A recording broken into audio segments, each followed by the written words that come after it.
वालेकुम मेरे दोस्तों, कैसे हैं? उम्मीद करता हूं कि सब दोस्त खैरियत से होंगे। दोस्तों आज में हम देखने वाले हैं InDesign के अंदर इमेज और इमेज की तमाम प्रॉपर्टीज जो होती हैं, हम आज वो यूज़ करेंगे।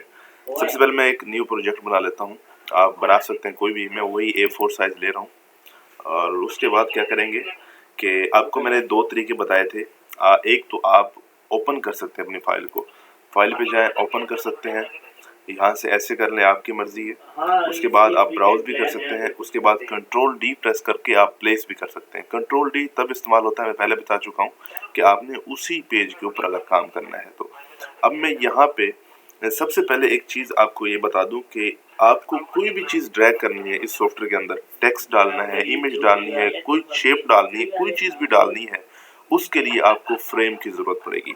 टेक्स्ट के लिए हम ये वाली टेक्स्ट फ्रेम यूज़ करते थे, और इमेज के लिए भी ले सकते हैं, लेकिन एक प्रॉपर चीज़ जो बनाई गई है इमेज के लिए, ये फ्रेम्स हैं। रेक्टेंगल फ्रेम ले सकते हैं, इलिप्स ले सकते हैं और पॉलीगॉन ले सकते हैं। तो मैं फिलहाल जो है दोस्तों एक रेक्टेंगल ले लेता हूँ यहाँ पे।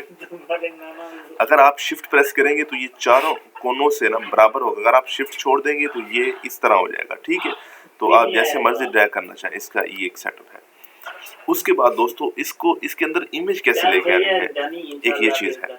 ये बनाने के बाद आपने कंट्रोल डी करना है। ये प्लेस है कि आप उसको ये बताना चाह रहे हैं कि यार इसी जो मैंने एक रेक्टेंगल बनाया है, एक शेप बनाई है, इसी के अंदर मुझे इमेज चाहिए। तो आप अपनी इमेज सेलेक्ट करें।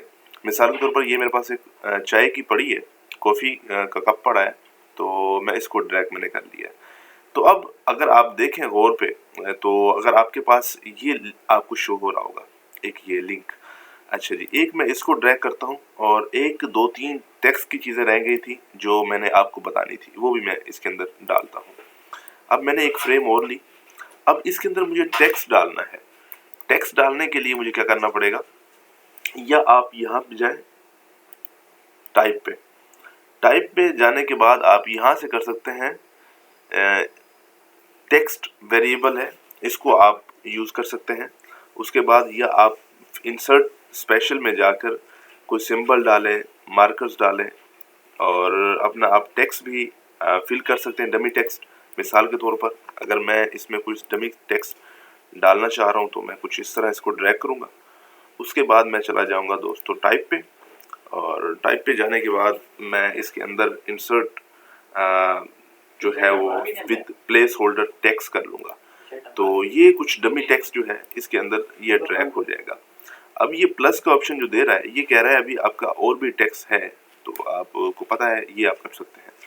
अच्छा जी, अब इसको मैंने अगर कॉपी करना है तो किस तरह करना है, एक सेम है, कंट्रोल सी कंट्रोल वी, एक ये है।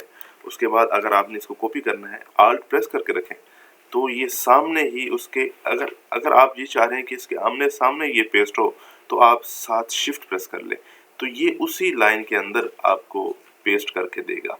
ओके, ये नेक्स्ट कॉपी आ गई। अब चाहते हैं कि यार जितना साइज हमने डिस्टेंस लिया है, मिसाल के तौर पर इस रेक्टेंगल से इस रेक्टेंगल के अंदर जितना हमने डिस्टेंस लिया है, हम चाह रहे हैं कि अब दूसरा भी उसी साइज का और उतने ही, जितना इन दोनों के सेंटर में आप देख रहे हैं ये डिस्टेंस है, गैप है, तीसरा भी जो बने इसी डिस्टेंस में बने। तो ये InDesign हो गया या सॉफ्टवेयर, अडोबी के कोई भी सॉफ्टवेयर है, वो अपनी मेमोरी रखते हैं कि आपने पिछला काम क्या किया है।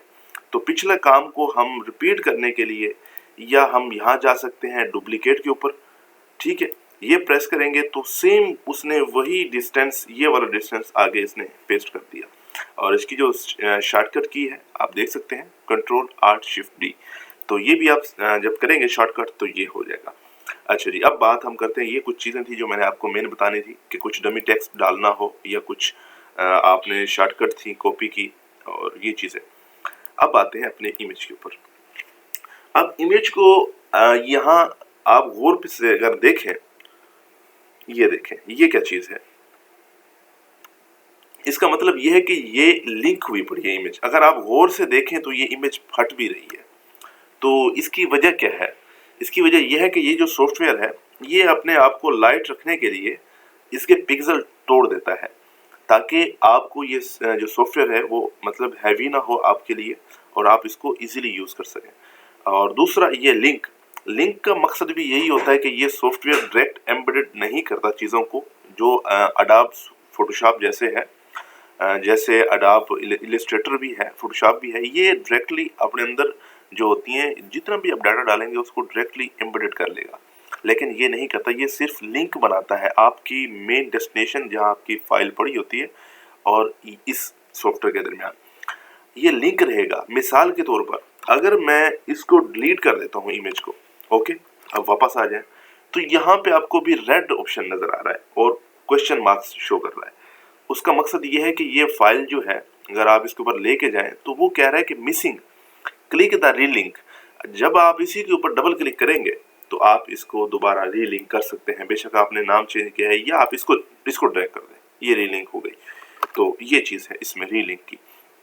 अगर आप चाहते हैं कि यार मैं अगर इमेज डिलीट भी कर दूं, वहां से मेरी जो डेस्टिनेशन पे इमेज पड़ी है वो डिलीट भी कर दूं तो इसको असर ना पड़े, तो हम उसके लिए क्या करेंगे, मैं कंट्रोल Z करता हूँ इसको और इमेज इसको क्या करते हैं, सबसे पहले जो मिसिंग फाइल है इसको लेके आते हैं। मैं कंट्रोल और यहाँ पे कंट्रोल Z करूँगा डेस्कटॉप पे और ये वापस रिवर्स हो जाएगी मेरी फाइल। अब आप देख सकते हैं ऑटोमेटिक लिंक आ गया। अगर आपने अब इमेज को एडिट करना है तो इसके 2-3 तरीके हैं। एक तो इसके ऊपर आप डबल क्लिक करें, आप इमेज के अंदर चले जाएंगे, ठीक है, ये इमेज के अंदर आप चले गए हैं डबल क्लिक करने के बाद। अच्छा जी, एक तरीका इसका ये है। एक तरीका जो है आप कुछ भी सिलेक्ट करते हैं, कुछ भी सिलेक्ट करते हैं, आपके पास कोई इमेज है, कोई भी चीज़ है, तो अगर आप यहाँ पे चले जाएं लेआउट में और ये find quick apply original edit place and link,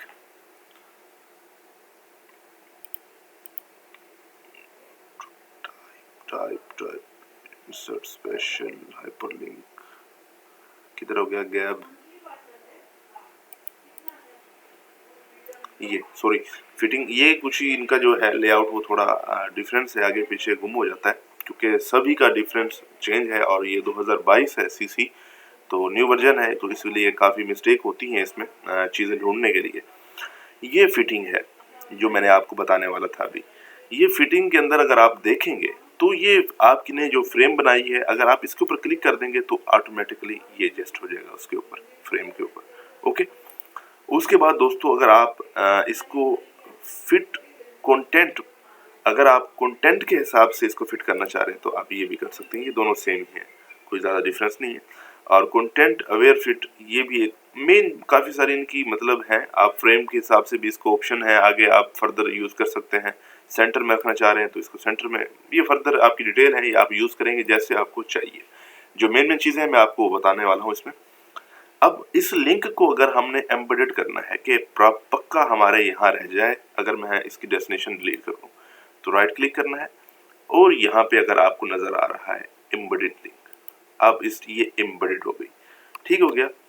तो अब इसको मैं यहाँ से डिलीट भी कर दूँ तो इसको कोई फ़र्क नहीं पड़ने वाला क्योंकि ये अब एम्बेडेड हो गई है, तो अब इसको मतलब कोई मसला नहीं होगा। उसके बाद अगर आप देखें, ये इससे सबसे पहले ये लिंक को आपने ओपन करना है। लिंक को यहाँ से अगर नहीं है तो आप विंडो से यहाँ पे होगा लिंक, ये पड़ा है, इसको आपने कर लेना है ओपन, ओके। अब हम आज लिंक पैनल जो है, क्योंकि ये जो इमेज की प्रॉपर्टी होती है वो सारी लिंक पैनल में होती है, आज हम इसको डिस्कस करने वाले हैं। ये आप 1 देख रहे हैं, ये 1 का मकसद ये है कि आपका जो ये इमेज पड़ी है ये 1 नंबर पेज के ऊपर पड़ी है, ओके। तो कुछ इस तरह से है। अगर आप पेजेस और मैं आपको डाल के दिखाता हूँ, मैं ये दूसरा पेज डालता हूँ, ये तीसरा डालता हूँ, ओके। अब हम चलते हैं वापस लिंक पे। अगर आप गौर से देखें तो हमारी इमेज ये पड़ी है। अब मैं इसी को उठा के इधर लेके आता हूँ तीसरे पेज पे। अब गौर से देखें, ये 3 हो गई। तो ये मेन चीज़ जो है ये है। अब ये क्या शो कर रहा है, ये शो कर रहा है कि आपके फाइल जो है वो एम्बेडेड हो चुकी है। अच्छा, ये भी उम्मीद करूँगा आपको समझ आ गई होगी। इसका अगर स्टेटस जानना चाह रहे हैं तो आप इसको यहाँ नीचे ड्रैग करें। ये इमेज की जितनी प्रॉपर्टी होगी, इसका नेम क्या है, ये फॉर्मेट कौन सी है, ये पेजेस आपके कितने पेज के ऊपर पड़ी है, कलर कौन सा इसका यूज़ किया गया, RGB, स्टेटस क्या है जी, ये एम्बेडेड हुई पड़ी है, लिंक नहीं है, साइज इसका क्या है जी, इतने KB की है, प्रोफाइल क्या है जी, एक्चुअल PPI क्या है, ये सारे इसकी डिटेल है, इसका स्केल क्या है, जो भी है। तो ये है। उसके बाद आगे हम चलते हैं यहाँ पे, ये क्या है? ये आपको पता है कि जो लोग ये सॉफ्टवेयर परचेज करते हैं उनके पास ये लाइब्रेरीज होती हैं, तो आप तभी यूज़ कर सकते हैं अगर जब आप इसको परचेज करें। उसके बाद है दोस्तों ये रीलिंक। जैसे कि मैंने डबल क्लिक किया वहाँ पे और इस इमेज को रीलिंक कर लिया, तो अगर आप यहाँ से लेट हो गई है, इमेज सेलेक्ट करें और यहाँ से इसको रीलिंक कर लें। तो अगर आप चेंज भी करना चाह रहे हैं फर्दर तो चेंज भी हो जाएगी इमेज। अच्छा जी, ये भी उम्मीद करता हूँ आपको समझ आ गई होगी।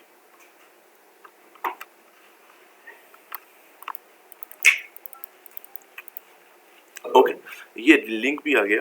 उसके बाद है गो टू लिंक। अब आपको ये जानना है कि यार ये जो पिक्चर पड़ी है मेरी कहाँ पड़ी है। आप भूल जाते हैं कि मैंने किस फोल्डर से ये ली थी या ये इसका डेस्टिनेशन जो है वो कहाँ पे है, तो आप यहाँ से इजीली जा सकते हैं इसके डेस्टिनेशन पे। ओके, तो उसके बाद दोस्तों यहाँ पे अगर आप आ जाए तो आपको यहाँ पे कुछ ऑप्शन मिल रहे हैं, वही रीलिंक का। आप रीलिंक करना चाह रहे हैं, फोल्डर खोलना चाह रहे हैं जहाँ से लिंक है, तो वही सेम है। गो टू लिंक ये कहाँ पड़ी है, तो आप जा सकते हैं कि डेस्कटॉप के ऊपर पड़ी है, वो बताएगी आपको। अगर फोल्डर में होती तो ये खोल के दिखाता आपको। और एडिट विद वही चीज़ें हैं जो हम ऑलरेडी यहाँ से देख चुके हैं, अपना टाइप से फिट से, सॉरी ऑब्जेक्ट में ये फिटिंग से देख चुके हैं, ये वही चीज़ें हैं। और utility, auto size, link information, hide link, ये हम आगे जैसे जैसे यूज़ करते जाएंगे आपको ये भी बताते जाएंगे। तो जो मेन चीज़ें थी वो यही थी कि आपने इमेज को कैसे एडजस्ट करना है। एक और चीज़ में, तो अब मैं इसके ऊपर डबल क्लिक करता हूँ और ये फ्रेम,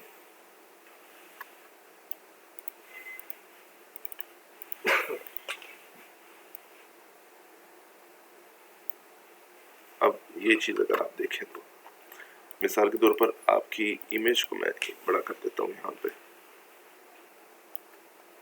2 सेकेंड, मैं